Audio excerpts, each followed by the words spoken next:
Hello friends, আজকে বাঁধাকপি দিয়ে কই মাছ করব। জ্যান্ত দেশি কই প্রথমে ধুয়ে নুন হলুদ মাখিয়ে নিয়েছি। কড়ার মধ্যে সর্ষের তেল গরম করে মাছগুলোকে ভেজে নিচ্ছি।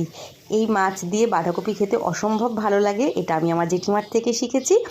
আর আপনারা কারা কারা খেয়েছেন অবশ্যই কমেন্টস করে জানাবেন। তেজপাতা সাদা জিরে ফোড়ন দিয়েছি। আলু একটাকে কেটে রেখেছি চৌকো করে, ভেজে নিচ্ছি। আর তার মধ্যেই আদা আর কাঁচা লঙ্কা বাটা দিয়ে দিলাম সাদা জিরের গুঁড়ো, নুন হলুদ শুকনো লঙ্কার গুঁড়ো দিয়ে একটা টমেটোকে চার চৌকো করে কেটে নিয়েছি। আগে থেকে ভাপিয়ে রেখেছিলাম বাঁধাকপি, সেগুলো দিয়ে ভালো করে কষিয়ে নিলাম। একটু কষে যাওয়ার পর আমি মটরশুঁটি দিয়েছি আর 3-4 বার ঢাকা খুলে নাড়িয়ে দিয়েছি।